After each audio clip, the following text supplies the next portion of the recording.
In the beginning, a man named Nicky Pardo was seen praying in a church. From the way he prayed, he looked religious and devoted to the church, but behind his religious look, he was a brutal hitman who was famous for his name, known as El Redentor or the Redeemer. He dishes out vigilante justice to former drug gangs that he once served. He always gave his opponent an ultimatum: either repent for their sins or die. He had a strange ritual whenever he started his mission, which was to play Russian roulette with his stylized pistol. He believed that if he was shot by his gun, then the mission he was about to do was not allowed by God, but if he survived, it only meant that God had blessed his mission and he would make it. That day at the church, Pardo saw a suspicious man hiding a bag. Out of curiosity, he followed the man leading to a port. It was discovered that the man's name was Augustin. He was a local fisherman. Suddenly, at the port, Augustin was attacked by a group of people who were looking for the same bag that he hid at the church. Even though he had been tortured in such a way, he still insisted that he did not know about the bag in question. After those people left, Pardo approached him to help him get up. He took him to a nearby house to be treated. The owner of this house is Antonia. There was also a child that lived in the house. He was suffering from a serious illness, but unfortunately, Antonia didn't have money to pay for her son's treatment. After Augustina's condition had gotten better, Pardo asked what he was doing at the church. Augustina replied that he went to the church to pray so that he could work in peace without anyone bothering him. Hearing that, Pardo decided to grant his prayer. He went to meet the group of thugs that bothered Augustina before and asked them to leave Augustina alone. He was just an ordinary fisherman that wanted to live in peace. Unfortunately, these thugs got annoyed and tried to attack Pardo, but he could easily turn things around and killed every single one of them.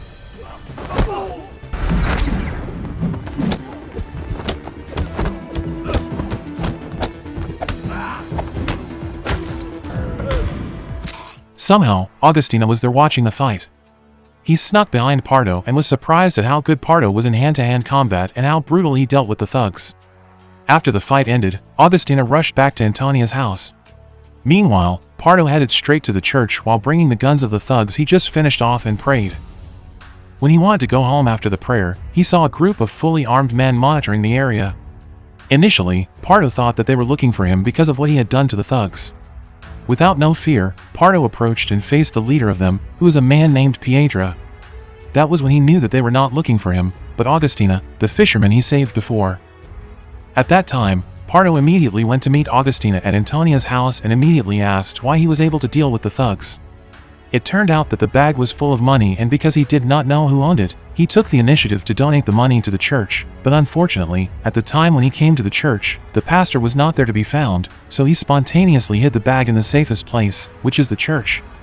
Antonia, who was also there listening to them, felt that they were dealing with something harmful. She did not want to get into trouble, so she forced both Augustina and Pardo to leave her house. Responding to that, Pardo immediately took Augustina to hide in a cave for a while. There, Pardo immediately asked where the headquarters of the mafia group was. After knowing the whereabouts of the mafia's headquarters, Pardo immediately went there. When he arrived at the place, he was immediately held at gunpoint by everyone there, but he responded casually. One of the thugs there examined Pardo and found tattoos all over Pardo's back. After that, Pardo conveyed the purpose of his arrival, which was none other than to make a peace agreement. He asked the thugs to stop chasing after Augustina in exchange for him telling them the place where the bag was hidden. Piedra, the mafia boss, agreed to the conditions, but he also had his condition.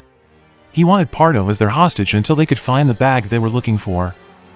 Shortly after that, Piedra and some of his men immediately visited the church, but when they get there, they couldn't find the bag. Piedra was annoyed because he felt that he had been fooled. He immediately contacted his men to finish off Pardo, but Pardo was not an easy opponent for them to beat. In the end, they all succumbed to their deaths, thanks to Pardo.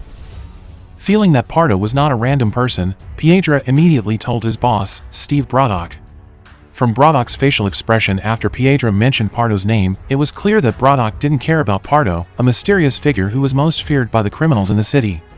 He dismissed Piedra's fear and ordered him to kill Pardo. When Pardo returned to the hideout, he found out that Augustina had given some of the money to Antonia to use for her son's expensive medical expenses. He initially refused the idea to give the money for Antonia's son's medication, but she somehow reminded him of his family.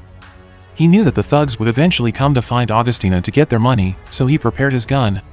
That was when Augustina and Antonia saw the Russian roulette ritual that Pardo always did before his mission. Witnessing that, Antonia told him that he had to accept his dark side rather than look for forgiveness in his way. Knowing well that he had to kill all the thugs targeting Augustina if he wanted Antonia to take the money, he decided to find the gangs and monitored them. He found out that they were about to do a drug deal and decided to secretly follow them. Unfortunately, one of Pietro's thugs found him, and a fight between them broke out.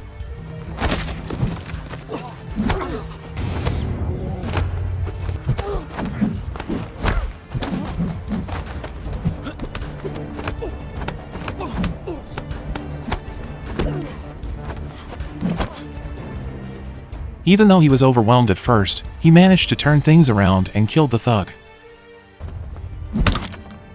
After that, Pardo returned to the cave where Augustina was hiding. Pardo recalled his bitter past.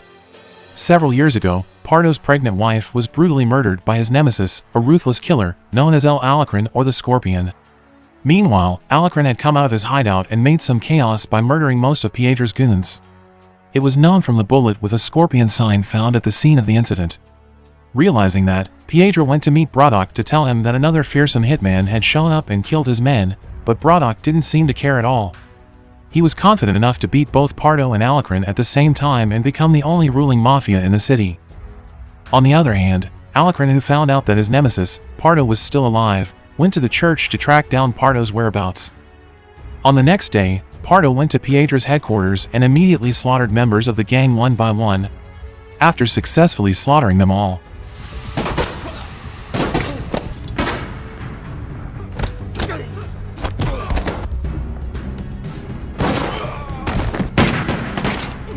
now Pardo had to face Piero one-on-one, but in the end, Pietro was no match for Pardo.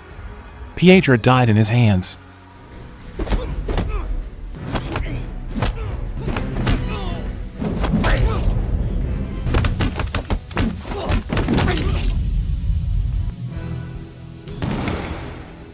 Somewhere else, Alacrán had found out about Augustina's hideout.